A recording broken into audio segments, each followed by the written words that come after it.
एकदम से ये टेररिस्ट गोली चलाना शुरू कर देते हैं और पूछते हैं क्या तुम मुस्लिम हो। ये सब देखकर अतुल मोनी की वाइफ अपने पति को बचाने के लिए उन्हें कवर करने जाती है। क्या बोल रहे हो? देबशीष कहते हैं कलमा पढ़ रहा हूँ। इन्हें इनके वाइफ और बच्चों की आंखों के सामने तुम्हें तमिल आता है या हिंदी? जब कुछ ही महीनों पहले जम्मू कश्मीर के फौज में फोर्सेस जो है आतंकवादियों को एनकाउंटर में मार दी कि वो इंडिया के साथ खड़े हैं, तभी रिवर्स को अभी ब्लॉक नहीं किया है। इस ट्रीटी को जो है लाइफ लाइन ऑफ पाकिस्तान कहा जाता है। इसे एक्ट ऑफ वॉर की तरह देखते हैं, बल्कि एक वक्त ऐसा भी आएगा कि पाकिस्तान में पीने के लिए भी पानी नहीं है।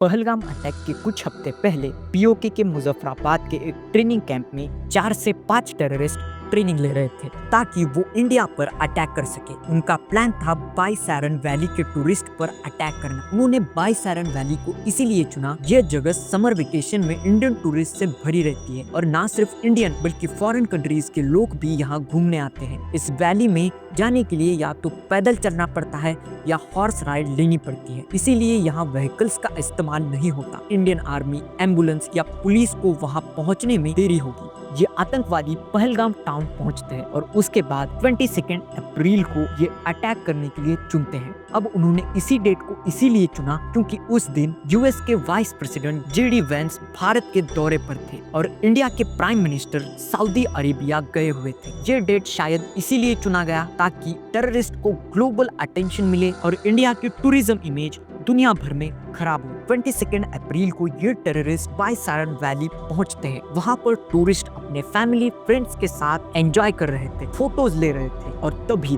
दोपहर 1 से 2 के बीच एकदम से ये टेररिस्ट गोली चलाना शुरू कर देते हैं। सबसे पहले हॉर्स राइडिंग कर रहे कुछ टूरिस्ट वहीं मारे जाते हैं। इसके बाद ये टेररिस्ट एक एक टूरिस्ट को पकड़ते हैं, उनका नाम पूछते हैं, उनका धर्म पूछते हैं और जैसे ही उन्हें दिखता है कि कोई नॉन मुस्लिम है उन्हें मार देते हैं। कर्नाटका के मंजुनाथ राव जो एक रियल एस्टेट बिजनेसमैन थे, वो अपने फैमिली के साथ कश्मीर गए थे। टेररिस्ट उन्हें पकड़ते हैं, पहले उन्हें नाम पूछते हैं और जैसे ही उन्हें पता चलता है कि वो हिंदू है, उसके बाद उन्हें मार दिया जाता है। इसके बाद उनकी पत्नी रोते हुए कहती है कि इन्हें भी मार दिया, अब मुझे भी मार दो। जिसके बाद ये टेररिस्ट कहते हैं तुझे नहीं मारेंगे, जा और मोदी को बताओ। ये जो वीडियो आप देख रहे हैं ये मंजुनाथ राव के लाइफ की आखिरी वीडियो है। विनय नरवाल एक नेवी ऑफिसर जिनके रिसेंटली शादी हुई थी 16 अप्रैल को, ये उनकी वाइफ के साथ कश्मीर घूमने आए। इन्हें आतंकवादी पकड़ते हैं और पूछते हैं क्या तुम मुस्लिम हो। विनय जैसे ही नहीं कहते हैं उसके बाद इन्हें गोलियों से भून दिया जाता है। ये जो इमेज आप देख रहे हैं ये इनकी ही है। महाराष्ट्र के अतुल मोनी अपने फैमिली और फ्रेंड्स के साथ थे।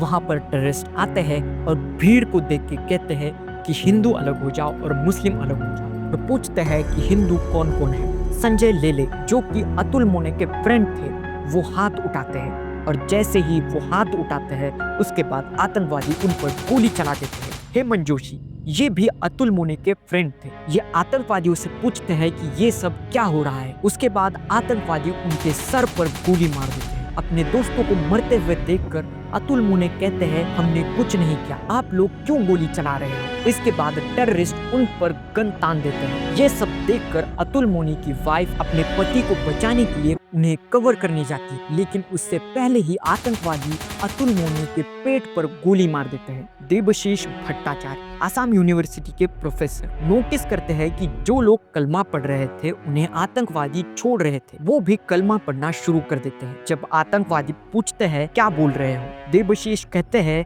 कलमा पढ़ रहा हूँ। आतंकवादी उन्हें जाने देते हैं, लेकिन ऐसा नहीं है कि इन आतंकवादियों ने सिर्फ हिंदुओं को मारा। जैसे कि आदिल हुसैन शाह जो कि कश्मीर के लोकल थे, वहाँ पर ये हॉर्स राइडिंग का काम करते थे। जैसे ही इन्होंने देखा कि टूरिस्ट पर ये आतंकवादी गोली चलाए जा रहे हैं, इसीलिए इन्होंने क्या किया कि जैसे ही आतंकवादी उनके सामने दिखे तब इन्होंने उनसे गन छीनने की कोशिश की। एक बार नहीं बल्कि कई बार, और इसी के वजह से कई सारे टूरिस्ट वहां से भाग गए। अब ये सब देख के वो आतंकवादी गुस्सा हो जाते हैं और ये जानते हुए कि आदिल मुस्लिम है इसके बाद भी उस पर गोली चला देते हैं। मनीष रंजन जो कि आईबी ऑफिसर थे, इन्हें इनके वाइफ और बच्चों की आंखों के सामने मार दिया। ऐसे ही एक एक करके इन टेररिस्ट ने निष्पाप और निर्दोष 26 लोगों को मार दिया। इन टेररिस्ट ने लोगों से ये नहीं पूछा कि तुम कौन से स्टेट से हो, कौन से कास्ट से हो, नॉर्थ इंडियन हो या साउथ इंडियन, तुम्हें तमिल आता है या हिंदी। इन्हें सिर्फ पूछा गया धर्म क्या है और जो भी नॉन मुस्लिम दिखा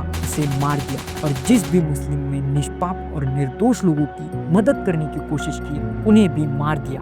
अब इतना बड़ा अटैक करने के बाद ये आतंकवादी जंगल और पहाड़ों के रास्ते से भाग जाते हैं। वहाँ के कई सारे लोकल लोग इंजर्ड लोगों की मदद करते हैं, उन्हें हॉस्पिटल पहुंचाते हैं और इन्हीं लोकल लोगों के वजह से कई सारे लोगों की जान बचती है। इसके बाद इंडियन आर्मी और पुलिस वहां पर पहुंच जाती है, लेकिन लोग इस तरह से डर गए थे कि वो आर्मी से भी डरने लगे क्योंकि उन आतंकवादियों ने आर्मी जैसे यूनिफॉर्म पहनकर अटैक किया था।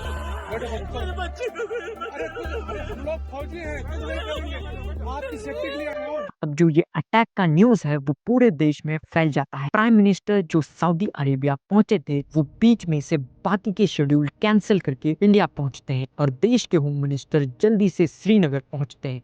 फिर Indian army intelligence agency active हो जाते हैं। एनआईए और जम्मू कश्मीर पुलिस मिलकर आई विटनेस के बेसिस पर स्केच बनाते हैं और इसी बेसिस पर जो इंटेलिजेंस एजेंसीज है अपने डेटाबेस में ढूंढते हैं कि ये स्केच किस टेररिस्ट के है और इंटेलिजेंस एजेंसीज के इन डेटाबेस में टेररिस्ट का इमेज था।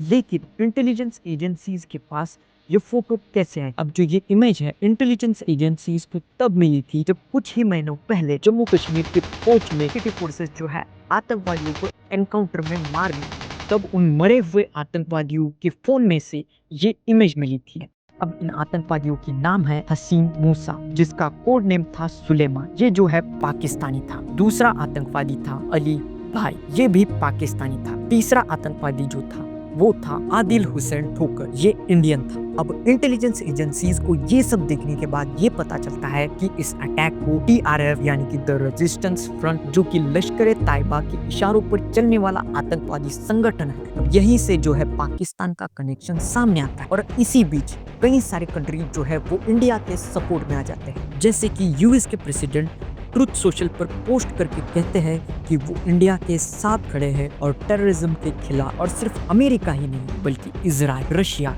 UK, France, Germany, Italy, Sri Lanka, Saudi Arabia, UAE, Nepal, Afghanistan, Australia और भी कई सारे कंट्री जो है इंडिया का सपोर्ट करते हैं। यही नहीं बल्कि जो चाइना है वो भी एक तरीके से इंडिया का सपोर्ट करता है। अब जैसे ही पाकिस्तान के इन्वॉल्वमेंट का कंफर्मेशन होता है उसके बाद जो प्राइम मिनिस्टर है वो मीटिंग लेते हैं। इस मीटिंग में जो है इंडियन गवर्नमेंट पाकिस्तान के खिलाफ कुछ एक्शंस लेती है, जैसे कि इंडस वाटर ट्रीटी को जो है वो सस्पेंड किया जाता है। अब देखिए ये जो ट्रीटी है ये बहुत ज्यादा इंपॉर्टेंट है।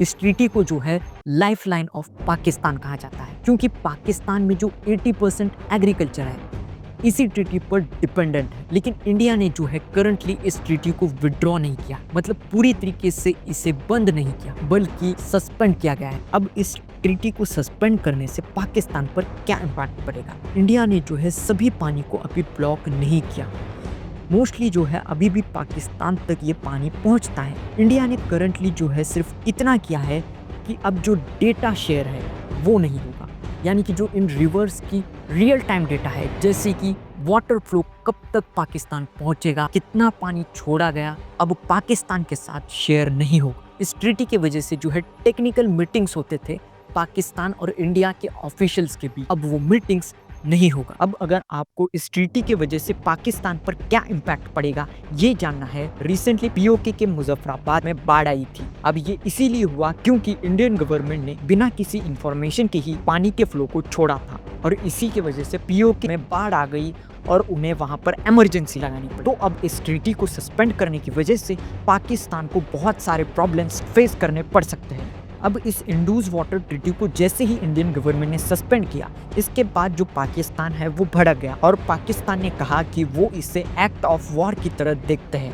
लेकिन इंडिया ने जो है सभी रिवर्स को अभी ब्लॉक नहीं किया है। अब ऐसा देखिए इंडियन गवर्नमेंट चाह कर भी इन रिवर्स को ब्लॉक नहीं कर पाई। क्यों? क्योंकि इन रिवर्स को रोकने के लिए जो डैम्स चाहिए वो इंडिया के पास नहीं है, तो इसीलिए इंडिया इन रिवर्स को चाह कर भी ब्लॉक नहीं कर पाएगा। लेकिन फ्यूचर में ऐसा हो सकता है कि इंडिया इन रिवर्स पर डैम बना के फ्लो को इंडिया में ही डाइवर्ट कर दे, लेकिन ये सब करने के लिए सालों लगेंगे। लेकिन अगर इंडिया ऐसा करता है तो पाकिस्तान जो है वो तड़प तड़प कर मर जाए। क्यों? क्योंकि पाकिस्तान की 80% एग्रीकल्चर इसी पर डिपेंडेंट है। तो अगर ऐसा होता है तो वहां पर जो एग्रीकल्चर है वो एकदम से बंद हो जाएगा। इसके बाद जो लोग हैं वो प्रोटेस्ट करना शुरू कर देंगे, माइग्रेशन करना शुरू कर देंगे और सिर्फ एग्रीकल्चर ही नहीं, बल्कि एक वक्त ऐसा भी आएगा कि पाकिस्तान में पीने के लिए भी पानी नहीं है। तब जो पाकिस्तान है, जैसे अब पाकिस्तान दुनिया भर में पैसा पैसा करके भीख मांगता है, तब पाकिस्तान दुनिया भर में पानी पानी दे के भीख मांगे। इसके अलावा इंडियन गवर्नमेंट ने और कई सारे एक्शन लिए, जैसे कि अतरी बॉर्डर को बंद कर दिया। अब जो मेडिसिन, फर्टिलाइजर इंडिया से पाकिस्तान को एक्सपोर्ट होते थे, अब पाकिस्तान चाइना और यूएई से ये चीजें एक्सपोर्ट कर पाएगा और इसी के वजह से इन चीजों की जो 30% प्राइस है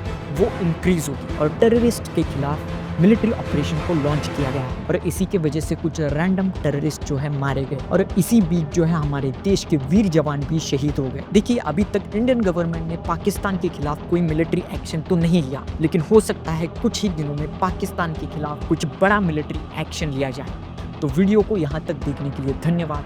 जय हिंद।